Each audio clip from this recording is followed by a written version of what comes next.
এখন একটা ক্রান্তিকাল বলতে পার হচ্ছে। বিভিন্ন রকম কথাবার্তা উঠছে, বিভ্রান্তি সৃষ্টি হচ্ছে, আন্দোলন হচ্ছে। আপনার কেন জানি না মনে হয় যে দেশকে অস্থির করে তোলার জন্য আবার কিছু সংখ্যক লোক পেছন থেকে কাজ করছে। আমাদের এই সময় খুব সাবধান থাকতে হবে যে আমরা যেন আবার কোনো অন্ধকারের দিকে চলে না যাই।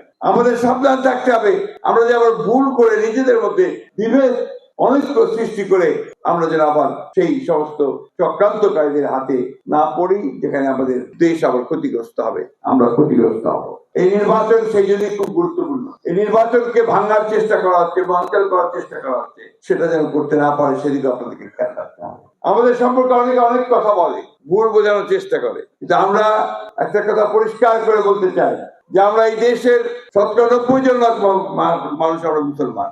আমাদের ধর্মবোধ, আমাদের কৃষ্টি, আমাদের সংস্কৃতিকে রক্ষা করার জন্য আমরা এখানে সবচেয়ে বেশি ভূমিকা পালন করেছি। আমার এই নির্বাচন শেষ নির্বাচন, বয়স হয়ে গেছে, এখন আর আমার পক্ষে পরে আর নির্বাচন করা সম্ভব হবে কিনা আমি জানি না, হয়তো বা হবে না।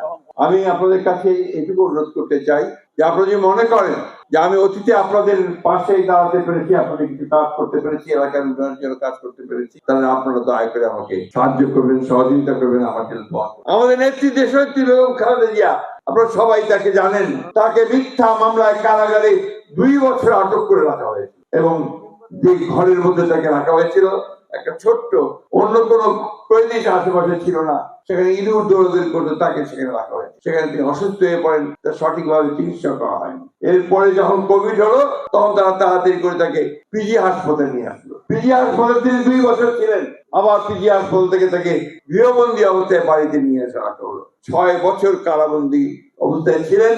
5ই অগস্টে তিনি মুক্ত হয়েছেন। সেই নেত্রী আজকে এখনো খুব অসুস্থ অবস্থায় তিনি হাসপাতালে আছেন, আপনারা সবাই জানেন। আল্লাহর কাছে আমরা সবাই এই দোয়া করি, আল্লাহ তাআলা তাকে যেন সুস্থ করেন। আমিন আমিন।